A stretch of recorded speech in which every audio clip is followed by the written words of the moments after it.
Alright guys, kembali lagi di next video. Macam yang korang dapat ke depan korang sekarang, ada satu kotak daripada Shopee. Korang rasa apa yang saya beli kali ni? Jom kita unbox.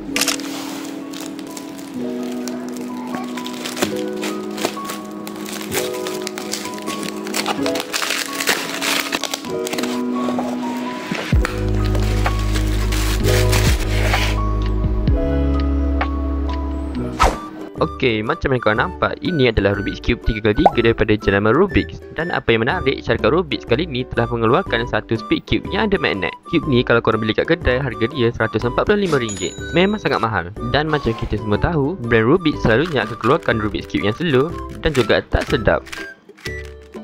Tapi buat jalan kalinya, akhirnya mereka keluarkan satu speed cube yang ada magnet. Jom kita unbox.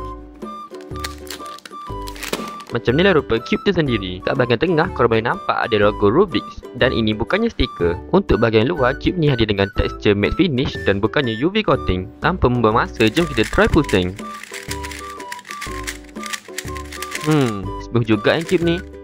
Masa saya pusing, saya dapat rasakan cube ni memang agak stable. Sebab kalau korang nampak kat dalam ni, dia ada expose magnet.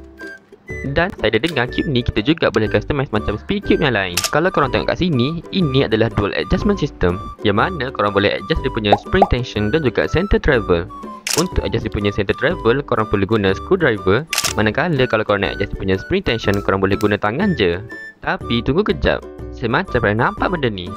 Kat tangan saya sekarang ni adalah Swift Block, iaitu cube budget daripada jenama Gun.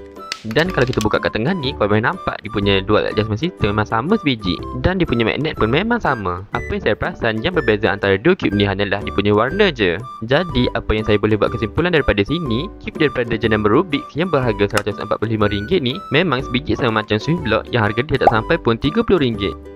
Tapi tak apa, sekarang ni jom kita test dia punya corner cutting. Untuk forward dan reverse corner cutting, cube ni memang sangat bagus. Walaupun saya boleh katakan cube ni memang sebiji semacam Swift Block, tapi saya sangat bangga dengan pencapaian syarikat Rubik's kali ni. Sebab ini adalah peningkatan besar bagi mereka. Sekarang ni jom tengok saya buat beberapa solve menggunakan Rubik's Cube ni.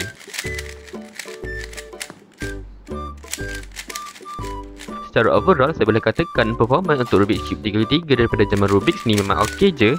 Dan memang sangat bagus. Tapi yang saya tak suka adalah harga dia je. Harga dia memang agak mahal. Terima kasih kepada korang yang menonton dan jangan lupa untuk subscribe. Jumpa lagi di next video.